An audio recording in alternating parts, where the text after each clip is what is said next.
something really good, a hot topic in the news this week. He's been charged with crime. This is a show where I try to educate real stories.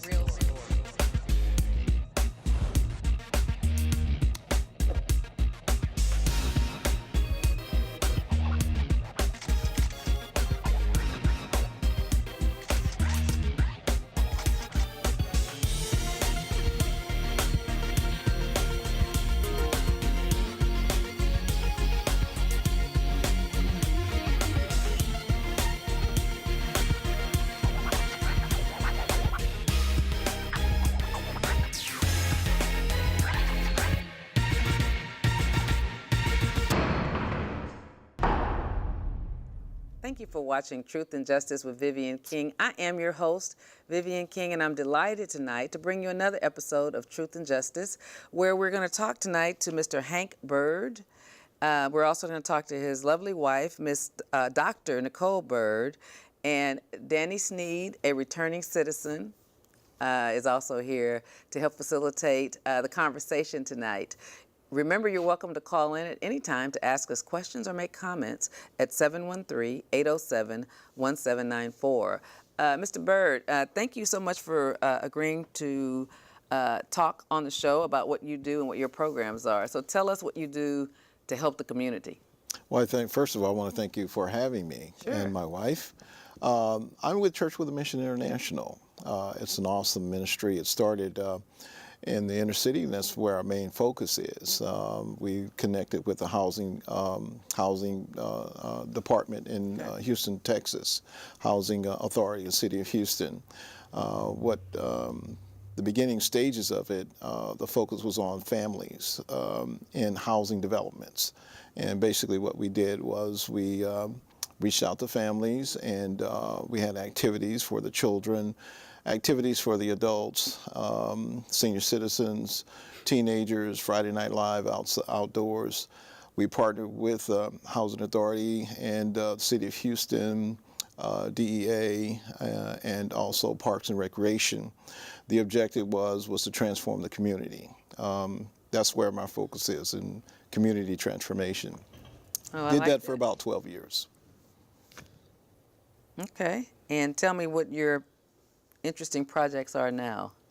Well, right now we have two main projects that we are endeavoring to transform lives with. First one is the prayer stations downtown city of Houston at the jails downtown Harris County. I'm excited about that. That's my baby right now. That's our baby. How long have y'all been doing the prayer stations? We've been doing the prayer station a little over 2 years now. So tell me how you got that. Did you have to talk to the chief of police or the sheriff? How did you get that worked out? Yes. I communicated with the Harris County Sheriff Department through the chaplaincy, and they liked the idea. I shared with them that it was great, and I appreciated the opportunities for many of my colleagues to go behind the bars, reaching out to the inmates. I said, however, what about the family members who come there to visit? They too are going through a trauma as well. So they said, well, what do you think? Well, I said, well, I have this concept that came out of New York called the prayer stations. This was started with YWAM out of New York during the 9/11 phase. Many of the families, were looking for their loved ones. It was a devastating time at that particular period. Well, they came up with the idea of a prayer station, and so what they started doing was they said they designed a prayer station, and they went outdoors and just started praying for people. Well, after the fact, they said themselves, what do we do now? Is it okay for us to continue doing this? And they said, yeah, great. So a couple of my friends went to New York and talked with YWAM, and next thing you know, we brought it to Houston, and I thought, well, I need to take this to where it's really needed.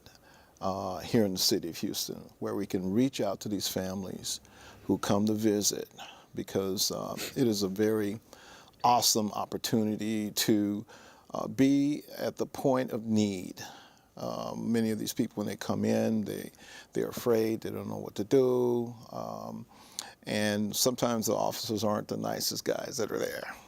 and it makes it a little difficult for them. I've seen many women walk out crying, but because of the services that we offer, we're able to interject and intercede and encourage, and it's having a great impact. One idea I'm thinking about, one particular situation that occurred, this little boy was about 7 years old, and he was with his parents, and when they walked in, they saw our tables, the big, huge table, and poles going up, and a big banner that says prayer station in huge words. You can't miss it. It's red also. And the little boy came up, Vivian, and he looked at me and said, "I'm going to see my daddy." And I went, wow, to myself. I thought, wow. And he was happy that we were there, and the parents were happy that we were there. And I thought to myself, God, I thank you that we are here at such a time as this, because these families need encouragement. Many of them come. I thank God for my wife, because she's able to give big hugs to a lot of these women that I can't give, and say things that I really am not really able to say. All right, come on, Dr. Byrd, come on in. What do you want to say about that, your prayer stations and the encouragement that you provide? Well, I just, everyone has a place in life where they meet their lowest point. And it's just important that we bring the presence, because, you have families that have questions why their loved ones make different choices that they make. And not always are people always guilty as well, but it still brings a question of why. And we can't always answer that question, but we can bring a presence. And when I first met my husband, I met him talking about the prayer stations and our ministry at the time. We've merged since then, but I had my own ministry, and we made an agreement to come and assist at the prayer stations, because there was a strong need for women, because a lot of women come through those jails. And since now we're married, so we're partners for life. But in doing so, coming there, it's been really transformational, not just in the lives of those family members, but also myself and the volunteers that come through, because we had some situations. One young lady came in that really touched me, and my husband caught her running out of the station. She was so broken and so distraught because she had a bad visit. And he caught her before she left, excuse me. And I was over to the side, and he just brought her to me. He has a tendency to do that, just bring them to me. But when she came, she just fell in my arms. And I didn't speak at that time. I just embraced her. And when she kind of calmed down, we were able to talk. And upon talking with her, find out a lot more information. But what I love about it is we're not just there to pray. We're able to receive their information, follow up with them. We also have a mentoring program for those families. And for the young ladies, we do the ladies' room. That's what I facilitate, to where we actually help heal the hurt of women, through transparency and training and transformational mentorship. And a lot of those ladies are now attending, and their lives are being transformed. They're making better choices. And from the information they received, they're able to go serve, minister, or encourage their loved ones that are still incarcerated. So it's been very rewarding. We encourage others to join in the movement. We call it a prayer station movement, because everybody needs someone at some point in their lives. And we just want to be a presence and be effective in people's lives and let them know they don't have to give up. People make mistakes, but we encourage them, you do what you need to do while your loved one is growing through whatever process they have to grow through. And I just, my heart goes out to wives who have been depending on their husbands, and they're now incarcerated, and they now have to learn a new norm. They now have to go and find a job, maybe have small babies and things of that nature. So we try and help walk them through that course of life so that they can know they can still be productive and be effective in society. And sometimes it's not your fault, because sometimes we take on guilt that don't belong to us, but still learn how to navigate through that process emotionally, spiritually, and mentally. So, Well, it sounds very encouraging. How long have you been participating at the jail with the prayer station? I have been participating at the jail with the prayer station about approximately 7 months. Okay. Since we've been married. Well, congratulations on the marriage. Yes. So there are a lot of women in need. Yes. It's a lot of men incarcerated, but their women are there, either their mothers, sisters, Yes. wives, girlfriends, baby mamas, whatever you call them. It's a lot of women there. Yes. Grandmothers. Yes. It's a lot of them. Yes. In fact, during visitation, I usually see more women than men. Yeah, we do. Wow. We do. Well, can I share something, Vivian? Because through the collaboration with the Path of Freedom and both our shared mission to see the effective change in the prison system with individuals, we used to collaborate and go down with Pastor Byrd and work in some of these prayer stations. And for me, the challenging part is prayer is something I can do for myself, but when you ask me to pray for someone, anybody, family member, your dog, your sister, and when someone calls you and say, pray for me, that's challenging. But when you're in a room like at the jail and you say, well, we're going to go pray for people, just go person to person and ask them, can you pray for? I was glad when they say, no, you don't have to pray for me. But when someone say, yeah, pray, I'm like, oh, Lord. But I always say, Lord, give me the words to say. And based on being the person that used to be upstairs, waiting on somebody to come visit me, it's kind of visualize what I would want from the person coming to visit me.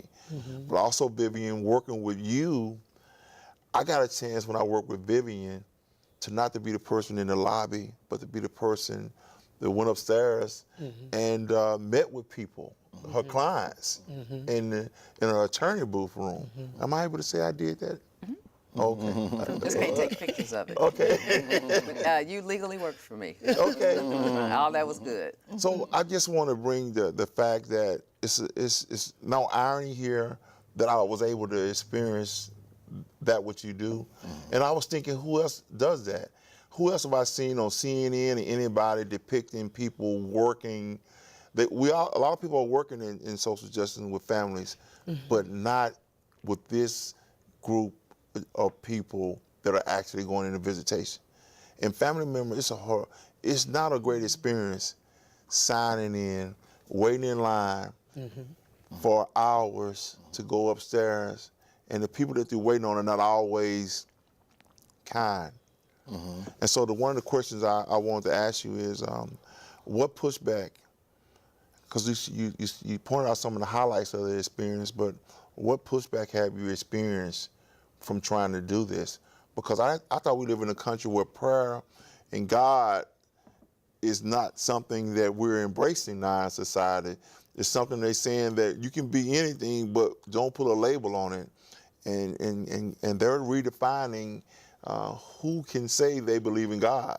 They can say you can believe in something, but when you say God, they're like, well, what about this group of people over here that works at the county, jailers or something? They say, I don't want them praying where I work. So could you speak on some of the pushback you guys have experienced? Well, you know what? That's a very good question, Danny. I'm glad you asked that, because the first thing that we have to look at is, which is quite profound, is that almost everybody believes in prayer. No matter what your faith may be or what you don't believe, there are folks that most people believe in prayer. Now, who they're praying to or whatever, that's whatever. And we have a setup where no matter what kind of religion you may have, you can pray. You can pray. Hey, we're here to encourage you.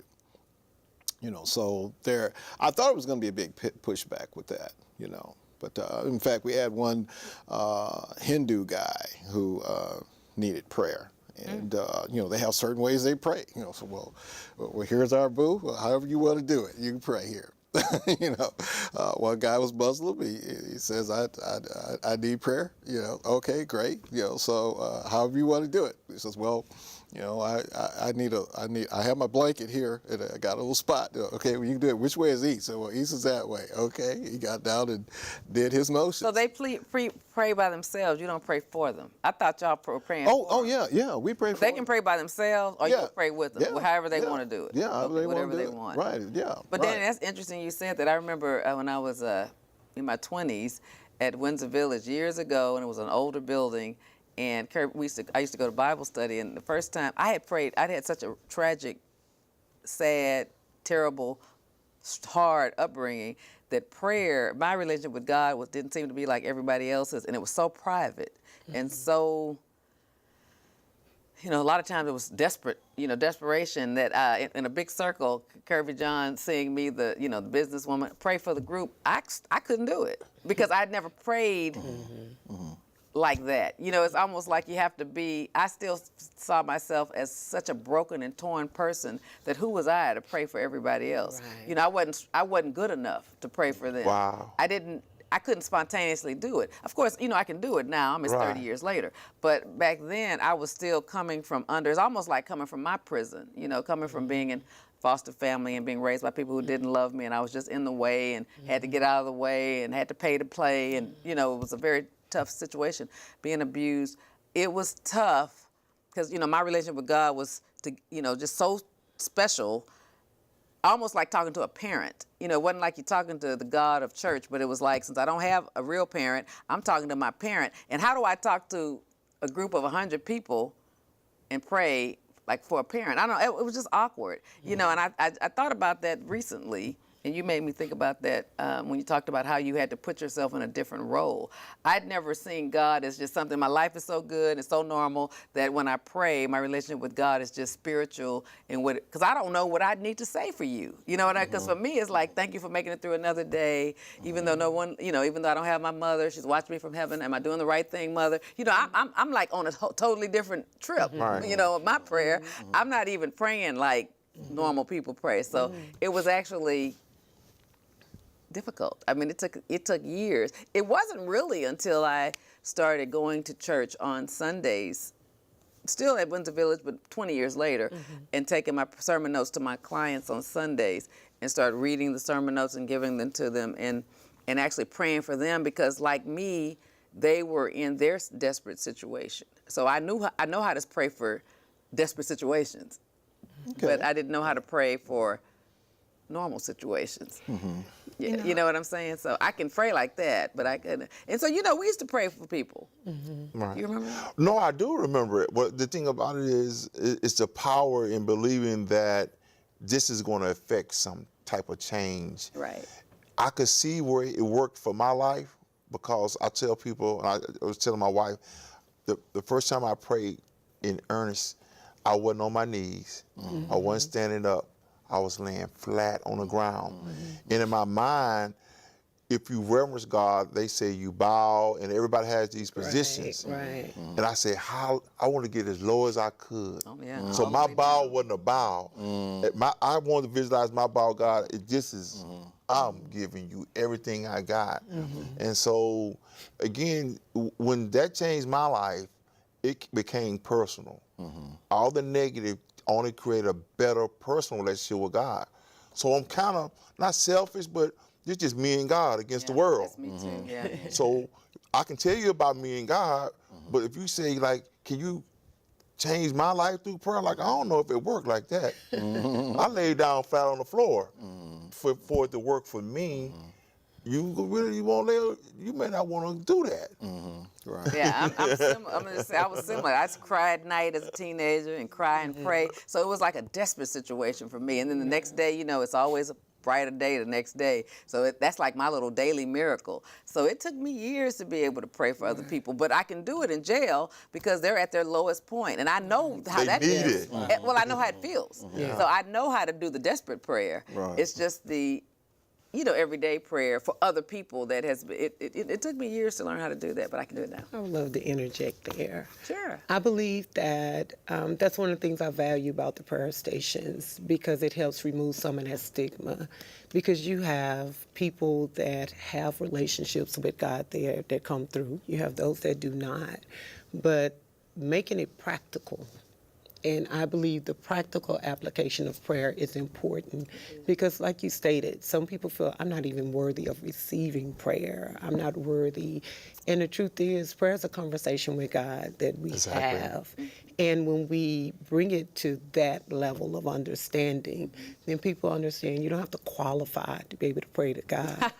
And unfortunately, Amen. We don't have to that's qualify. what Thank you. religiously have been implicated, and it really creates a barrier between people and trusting God. So when people come to pray, I've been affected by the system. I'm also a crisis chaplain through Harris County. So I've preached, I've taught in the prison systems. I've been affected through family by the prison system. So I'm aware and educated of the system. However, when we have volunteers that come, and some of them, they have their hearts are right. They want to pray. They want to be able to be effective. How do we pray? And we actually provide a training for any volunteers before they can come out, they have to complete training. And in the training, that's one of the questions. Well, how do we pray? Well, one of the things we say, don't take people to your prayer closet. Be practical. And on our questionnaire, we ask the people, what would you like for us to pray about? And that helps lead us. Right. Because we can be praying for a turkey and they really need some chicken. Right. We want to make sure that we're being applicable and appropriate in our praying. And just pray what the people ask. If they're praying for a loved one, pray for that. And, you may not have some people may not have the experience of their people being incarcerated or anything of that nature, but just think about something that you said that was so valuable. You said you had a prison, your own special prison. If you've ever been bound or imprisoned by anything, think about how you felt. Or if you've had someone that you loved affected by something and you just wanted them to be free. And that helps bring the empathy and the sympathy in it. And so I value how we appropriate our activities at the prayer station. We're simple, we're practical, and we try and keep it short. So they can go where they go. Yeah. So let me say it like this. If I was talking to a group of people about prayer, and I would say, learning how to communicate with God and sharing the response with others. Because if I'm communicating with God through prayer, what I wanted was an answer. Right. So that's what pushed me to develop a deeper personal relationship with God. Because I watch people pray, but they never talk about the response. They Right. talk about the expectations from the prayer. But if prayer is a conversation with God, then I need to have a response. So how do I open up that realm to where not only am I talking to God, but I'm hearing him talk back to me. Right. And so when you explain somebody like that, like my mother did, like, that's some like, come on, Mom. That, I'm here, but I ain't there. Like you tell people you hearing voices and you can't show the person that you're talking to, that's suspect. So that was something that challenged me to explain to people. Well, until you can hear from him, let me share my responses Yes. that I got from him. Yes. God told me this. Yes. It was God that turned my Yes. wounds into wisdom. Yes. It is God who told me that if I tried to change my life, once I made a step, he will do something to influence that initial action. And so trying to put it, like you say, in practical terms, Yes. and not come from like a TD Jakes platform to where the lights start blinking and the room starts shaking. Trust me, we got a lot of folks like that, volunteers, not a lot, but a couple of volunteers. They want to come over and preach a sermon, and they're supposed to be praying for somebody. But the prayer turns, turns into what they talk about in the Bible. They pray with loud voices and from platforms. What is it, that scripture?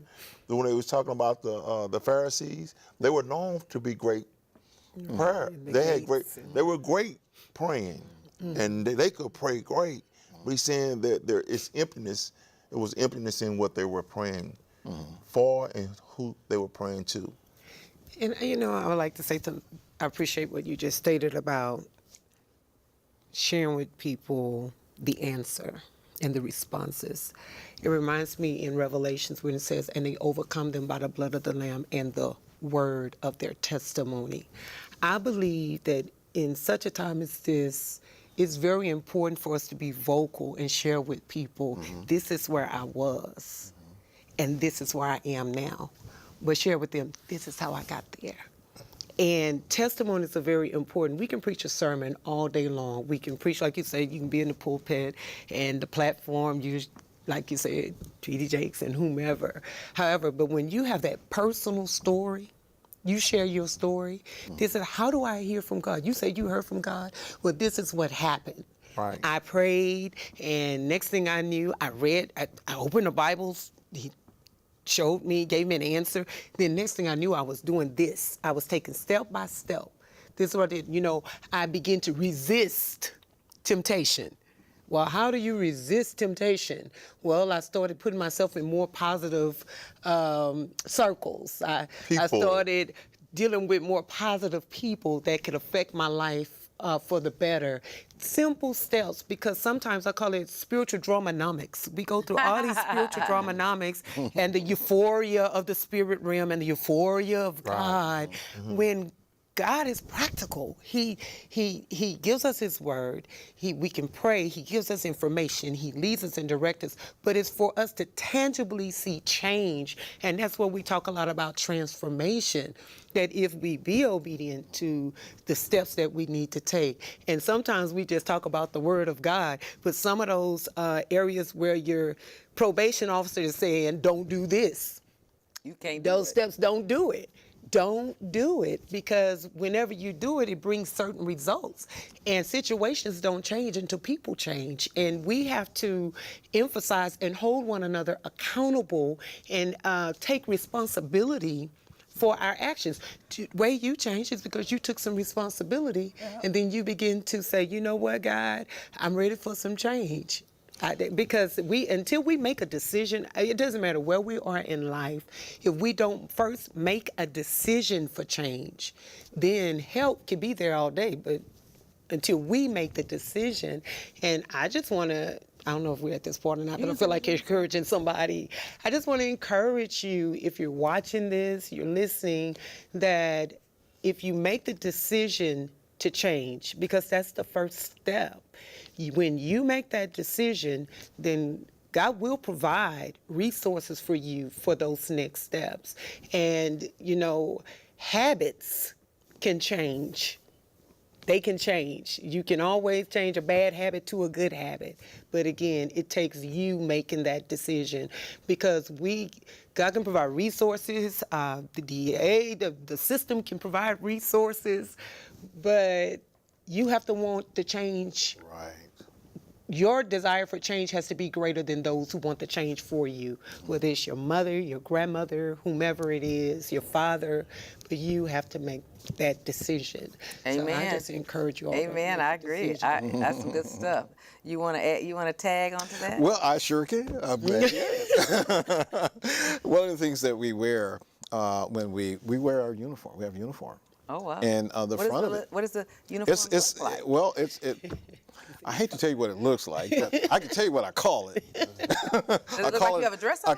No. I call it a holy ephod.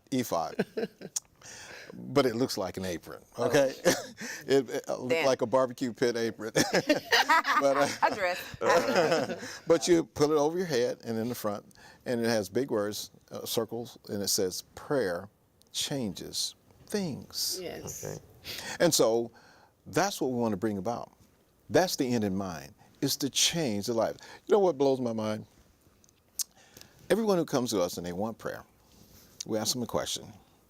What would you like for us to pray for? That he gets out of jail. Okay. Great, write down that he gets out of jail. And then we ask, is there anything else that you'd like for us to pray about? That I get a bail bondsman or whatever to get him bailed out. Okay. And then we ask, well, do you think maybe he might need a change in his life. And when we say that, they go, oh, yeah, he needs a But change. they're thinking about practical. Like you said, what's practical is that he get out, or else I get him the money to get him out, right? Right. So one of the members of the church approached, and her husband is incarcerated, and she came to us and said, "We don't have transportation to get there. Do Path of Freedom? Y'all got transportation?" No, we don't have transportation, but I know someone that can get there that doesn't need transportation. He said, "What?" I said, God. Yeah. I said, "Now, what is your husband? What is his needs?" Well, he's coming up parole and all that. He's trying to get out. I said, "You know what? I want you to take this prayer to him when you see him, since you're his mediator." I said, this is something when you're talking about you listen to God. When I was in that cell, or what we call a restroom, living with another man, sharing a restroom with another man, to describe a cell. I was in there and I kept saying, man, everybody wants to get out. Everybody you talk to want to get out of prison. Nobody very seldom ever talk about staying out. And he said, Danny, what would it be like to get out and come back? I said, oh, that's a horror movie. Don't show me that, Lord. I don't want to think about that. But you've seen it. He said, so think about it. You've been here, this is your third time here. You know how bad it feels to be in prison the third time. He said, visualize being here for the fourth time. And the very thought of coming back was more horrible, but in being there, he said, so change what you're asking me for. Yes. Don't ask to get out. Pray to stay out. Yeah. That's powerful. Visualize That's never powerful. coming back, Right. and you will be out today because you will never be bound by this building. You will truly be free if you know you never have to experience this again. Yeah, that's powerful. And but that was transforming. So my prayer changed from right then. Lord, I don't want to get out. I want to stay out. That's Don't let No, that's right. don't let these people give me no parole. Man, don't let me slip through the cracks this time, Lord. When I get out, I want to know it's because you paroled me. And I'll never return. All right, that's powerful. That's powerful. Yes. So that's That's prayer. powerful. That's a prayer. That was a You see prayer. why I hired him to go to jail? And he encouraged her. He gave him many a guy a good Oh, yeah. conversation. I used to hear him every week. So this is that's simple. Yes. And you see, that's not, you don't have to market that. You don't have to need a platform Right. as big as T.D. Jakes or Joel Osteen to share that message with someone coming out of jail or prison. Yeah. But not just with them, their families. Yes. Don't pray for your son to get out. Pray for that he never go back. Yes. He in a good place now. He's in a place where he can change. Yes. If he gets out, he's gonna come back to the same environment, the same people, Same the choices. same circumstances Same choices. that put him there. You can't change that because you were his mother, but you can change what you're praying for, That's right. and your expectations could be that he never return. Right. That's a prayer. Right. One of the questions we asked them on the prayer form is where are they in a relationship with God and morality and those kinds of things. For a scale of 1 to 10, where is Joe, who's up there? Where is he? Oh, he's a 10. Yes. A 10. Okay. All right. A 10. So he has no room for improvement or change or transformation. And they really believe that. They really believe that when well On the spiritual scale, he's yeah, 10. right. Yes. Mhm. Yes. He's a 10. We get that a lot. And we Like half the time you get that? Nobody. I would say What jail is this? Is I y'all would y'all say must be 1,200. Maybe they're at 1,200 babies. You're not over. You're not at 701. That's where we are. 701. And you know what's happening at 701. Yeah, 701 North Senior Center. Yes, yes. That's ma'am. the ag robbers and that's the ones that don't have medical issues. That's the young, feisty ones mostly. Yeah. Yeah, and they fail to look at that.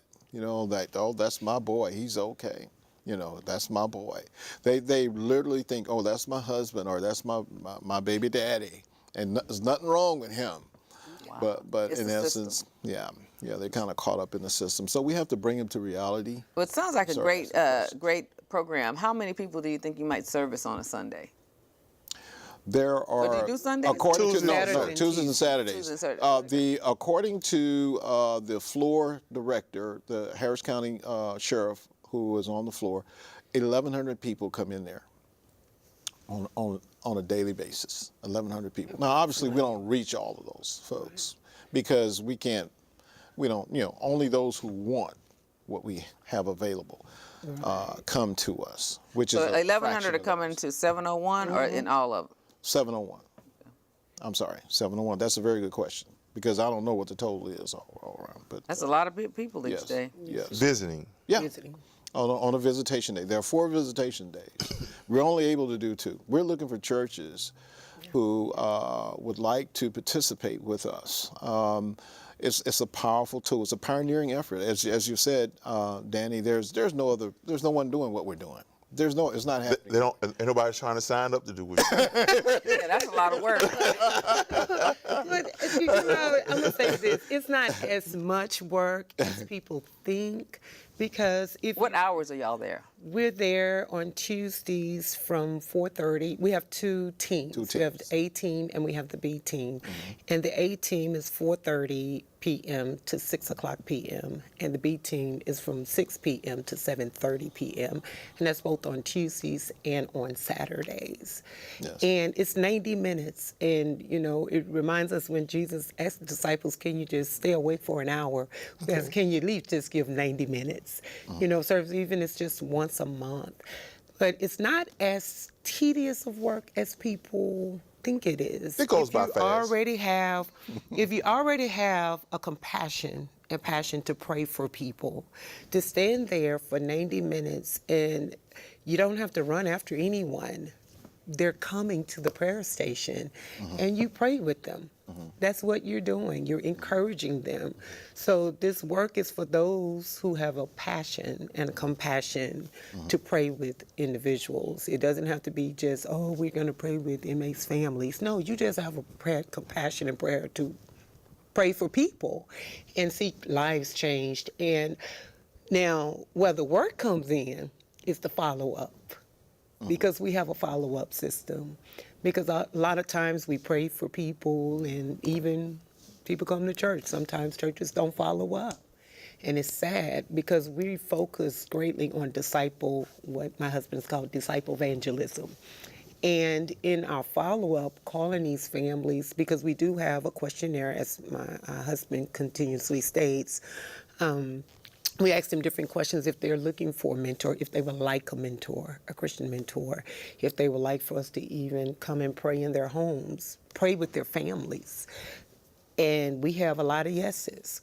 The follow-up is following up with these different family members to make sure huge. that Huge. they have the resources that they need. So we don't provide all the resources, but actually pooling resources to maybe distribute and make available for them. There may be city resources, state resources, whatever they are. And in that's where the work comes in, and that's where we see that very seldom do people want to follow up. But the truth is, transformation comes through the follow-up. We can pray, but we have been given a charge to make disciples and to walk with people, in and through life. And I believe that we can reduce a lot of recidivism if we have those mentors, if we have the disciple piece there. Because sometimes, you need that accountability in order to maybe walk a certain path. And that's in different walks of life, not just those from being incarcerated. Let me stop you there. Let me ask you this. So you said your second program is Welcome something? Welcome back. Welcome back. Welcome back. So talk to us about Welcome Back. Well, thank you for asking. Welcome Back is a ministry reaching out beyond Houston. In fact, in the state of Texas. That term Welcome Back is being used all over, and especially in Huntsville. There's a group called Welcome Back. We're Welcome Back Church here in Houston. We don't like using the word church because we don't want to run people away who are not. How did you just say that?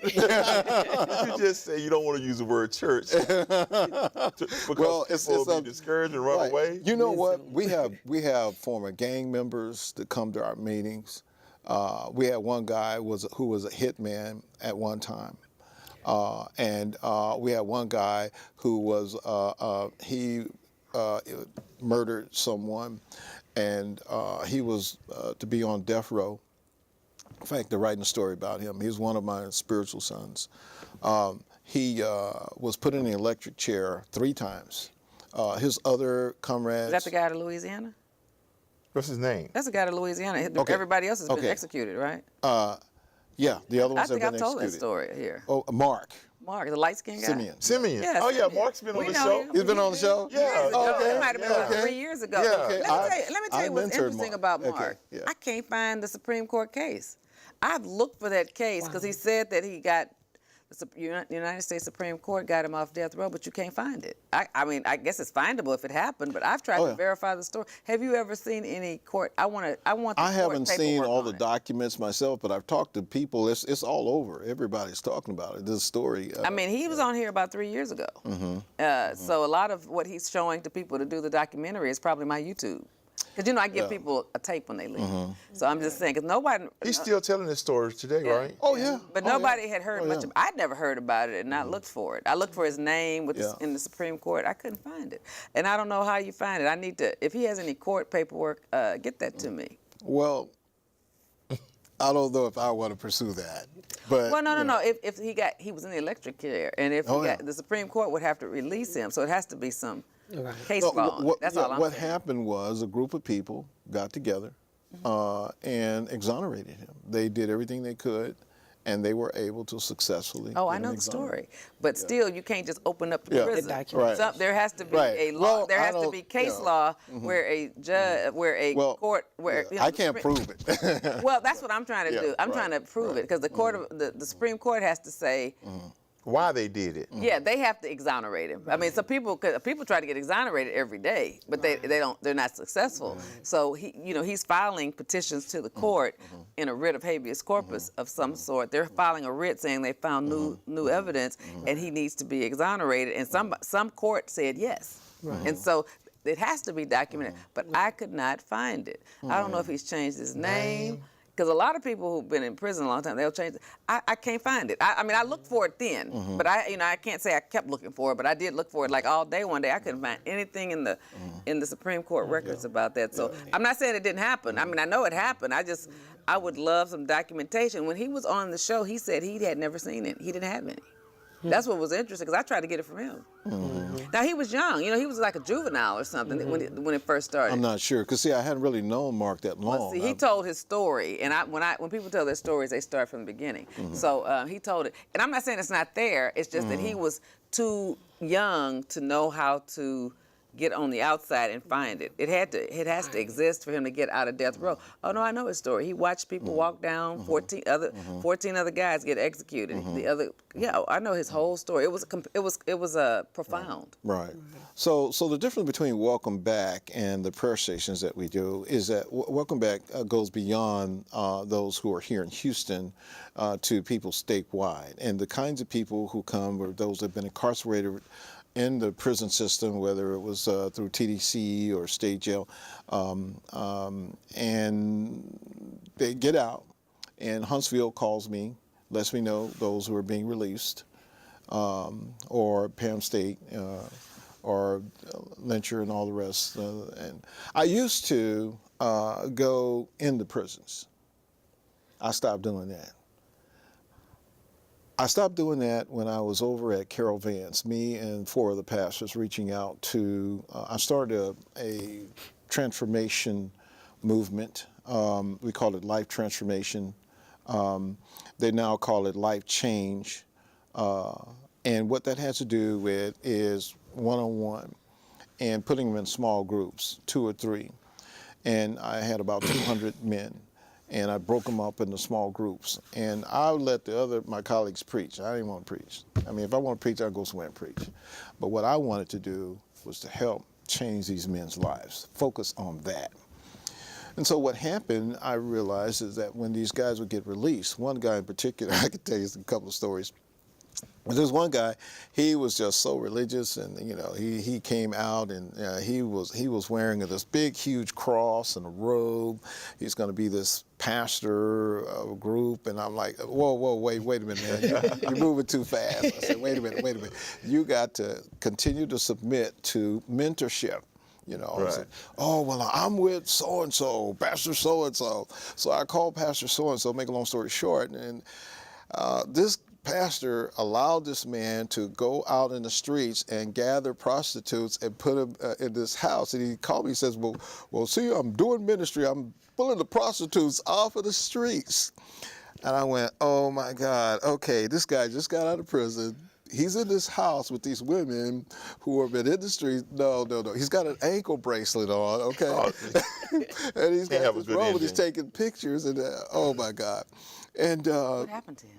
he went AWOL. He took the ankle bracelet off and They're still looking for him Yeah. today. and then another guy, he was a professional at one time. He ran all the finances for this association, this religious entity. I can't call the name. But he told me what was happening with a lot of these leaders who are religious leaders who are, away and having women, come into their hotel rooms, and also On business trips? Yeah. Well, church business, and oh my God, and also activities happening between the men who were attracted to one another. These are religious leaders. I went, oh my God. He says, yeah, I was in the midst of that. I saw all of this. I went, oh my God. Well, this guy, he gets out and he's supposed to be mentored. He didn't want to. He says, look, I'm out now. I don't need any mentorship. And I've got this thing together. He went and started a church. And once he started this church, and then he started getting monies from nonprofit entities and started getting property and everything else. And this guy turned out to do some really terrible things.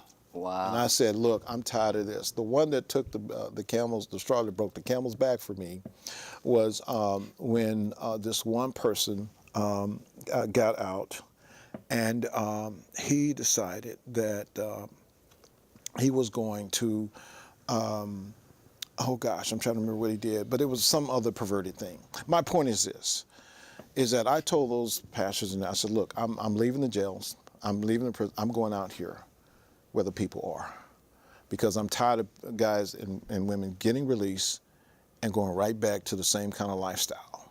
Mm-hmm. You have a captive audience inside behind those bars. Mm-hmm.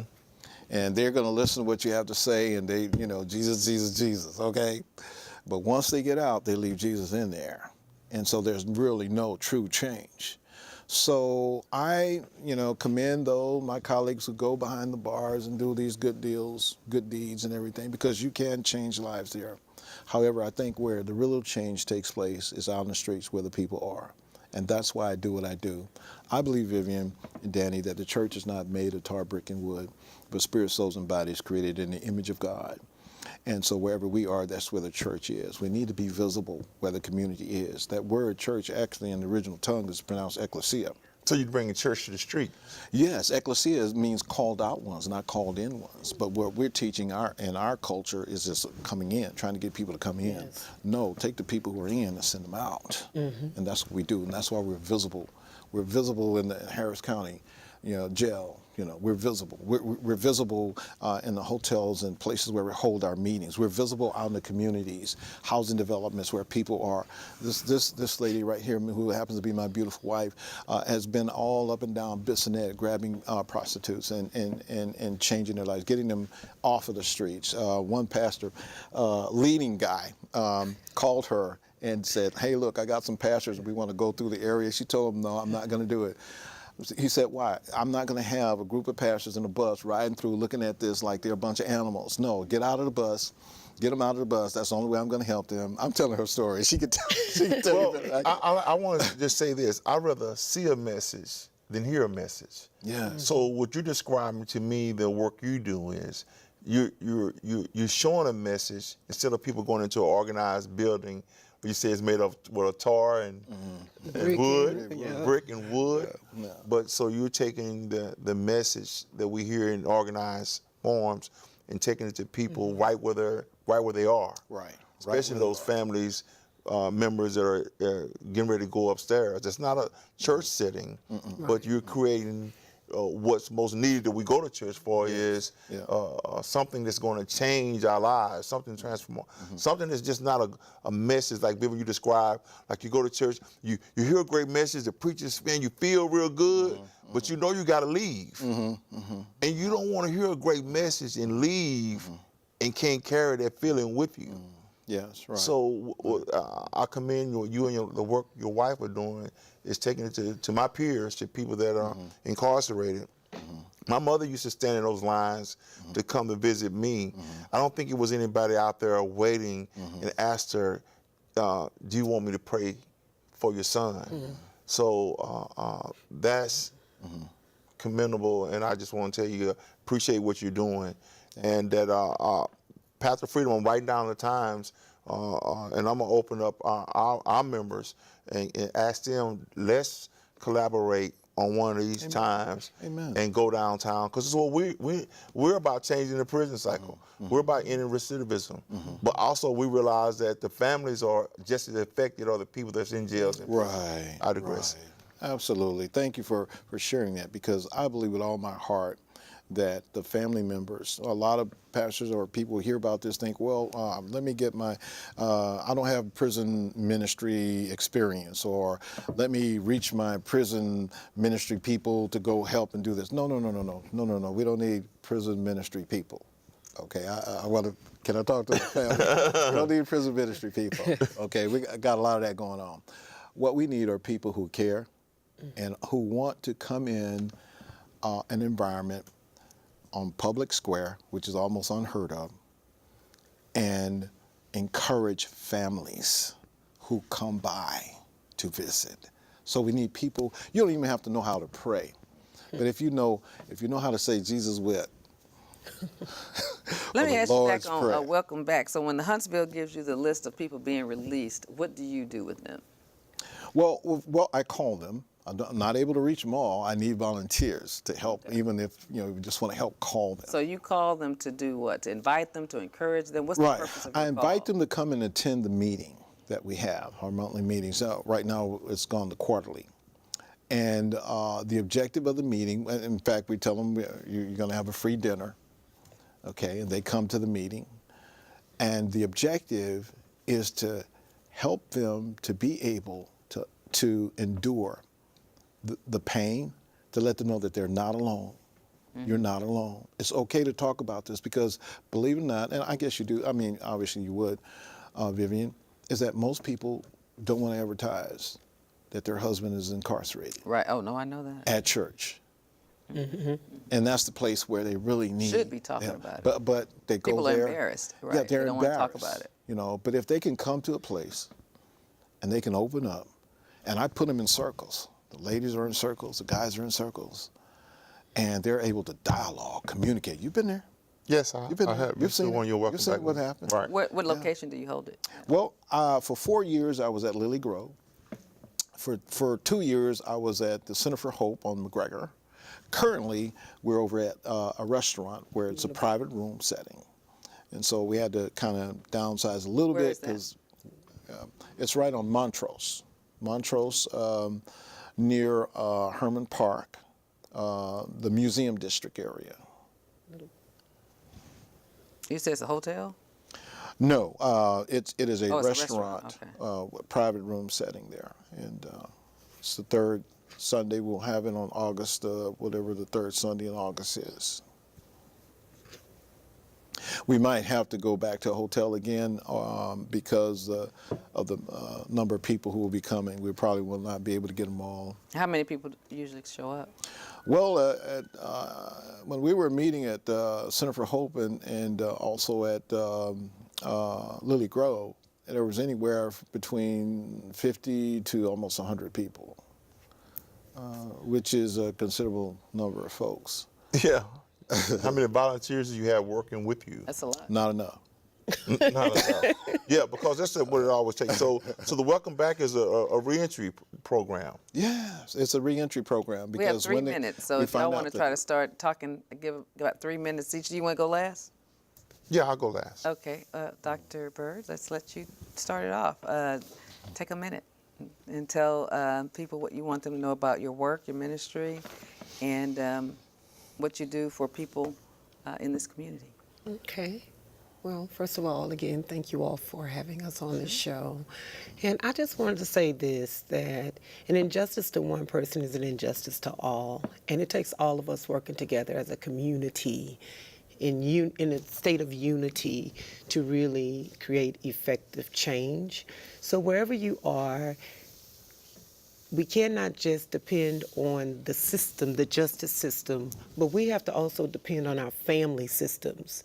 If you know Junebug is out there doing something he's not supposed to do, hold Junebug accountable, and your daughter, granddaughter, because it starts with us. Change starts with each and every one of us. And we have to hold our children accountable, our loved ones accountable, so they won't become repetitive participants in the criminal justice system. And we can also use preventive measures by teaching them to do right. Of course, we can't control our children and our loved ones, but we can be that voice to encourage them to do the right thing so that we won't have to worry about intervention. We can actually create some prevention. And I just encourage families to stand together, because now more than ever, we need to stand together in unity and in love. All right, thank you. So give us your final words. Mr. Well, Byrd. I would say true transformation begins from the inside out. And I believe that it's very important that we pursue change. The old saying is, if you keep doing what you've been doing, you're going to keep getting what you've been getting. And we understand that as the definition of insanity. We need to stop the vicious cycle. The enemy wants to take our children, our younger generation, and being very successful to some degree. And what we need to do is to build. All of us expect for the Lord to answer our prayer. But do you know that there's an opportunity where you can answer his prayer? In John 17, Jesus is praying. He says, Father, I pray. Jesus is praying. He says, I pray. What was that prayer? He said, I pray that they all might be one, even as you and I are one, so that the world might believe that thou hast sent me. Think about it. Let us stop the petty bickering. Let us stop the black on black crime. Let us stop all of the stupidity. And let's become a community again. I'm getting the wrap-up sign. Danny, why don't you wrap it All up right. for If us? you've been released from jail or prison and you need help or support, get connected with Path to Freedom, St. John's downtown. Vivian King is a sponsor of our prison ministry. This Friday we're going to have a line dance party at St. John's from 6 p.m. to 10 p.m., 2019 Crawford Street. Again, want to thank Vivian King for creating this platform that educates the public on issues around social justice and the criminal justice system. Thank you, Vivian. All right. Well, thank you for watching Truth and Justice with Vivian King, and I look forward to seeing you in 2 weeks. We're on a 2-week schedule now. Thank you for watching, and we'll see you in 2 weeks. Good night.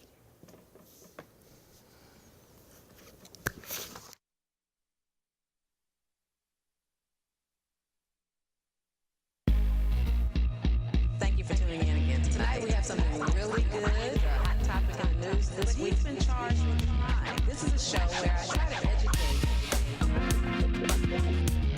real stories.